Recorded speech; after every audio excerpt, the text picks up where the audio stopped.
Part 4. Shadows in the Dark.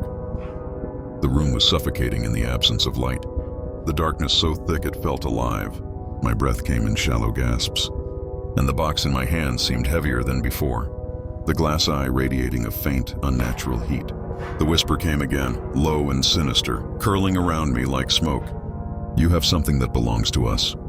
A shape began to form in the darkness, a towering silhouette that seemed to flow like liquid shadow.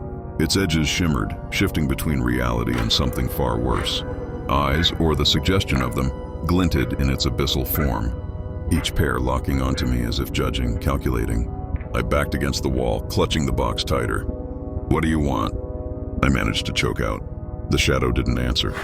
Instead, it stretched toward me, a limb-like tendril reaching for the box. The air grew colder, and the whispers intensified, overlapping into a maddening chorus. "Return it. You are not worthy. The vessel must remain unbroken." The box vibrated in my hands, the glass eye pulsing with a sickly green glow. My mind screamed to give it what it wanted, to toss the box and run. But a deeper instinct, a primal need to survive, kept me frozen. Whatever this thing was, I knew that giving it the eye wouldn't end my nightmare. It would only seal my fate. "No," I said, my voice firmer than I felt. "You can't have it." The shadow paused as if considering my defiance. Then, with a guttural snarl that shook the room, it surged toward me. I dived to the side just as the thing crashed into the wall where I had been standing. The impact sent a ripple through the air, as if reality itself had been struck. I scrambled to my feet, gripping the box like a lifeline. The motel room began to distort. The walls stretched and buckled, the ceiling twisting into impossible angles. The bed sank into the floor like quicksand, and the flickering light bulb above me popped, sending shards of glass raining down.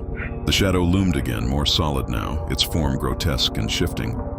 It opened what could only be described as a mouth, a gaping void lined with jagged shapes that weren't quite teeth.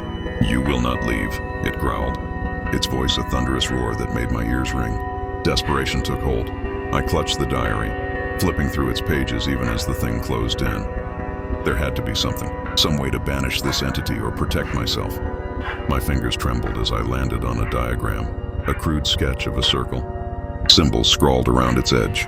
The caption read, "The ward of the eye, protection for the bearer." My heart raced as I scanned the instructions. It required the eye itself, along with a boundary drawn in blood. The symbols would bind the entity, at least temporarily. The shadow lunged, and I ducked, narrowly avoiding its claw-like tendrils. With no time to think, I grabbed a shard of glass from the broken light bulb and slashed it across my palm. Blood welled up instantly, dripping onto the floor. Using my injured hand, I began drawing the circle as quickly as I could, copying the symbols from the diary onto the warped carpet. The shadow howled, its form flickering violently as if sensing what I was doing. It lashed out and a tendril struck my leg, sending searing pain up my body. I collapsed, barely able to finish the last symbol. The eye pulsed in its box, the green light growing brighter and casting grotesque shadows across the room.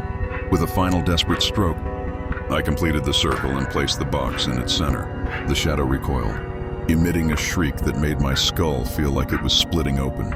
The symbols around the circle began to glow, faint at first, but growing stronger until the light filled the room. The shadow thrashed against the invisible barrier, its form distorting as if it were being torn apart. It released one final guttural roar before collapsing inward, vanishing into the void. The room fell silent. The aftermath. I sat there trembling, the coppery smell of blood mixing with the stench of decay. The circle still glowed faintly, the box at its center motionless. The eye no longer pulsed, its light extinguished.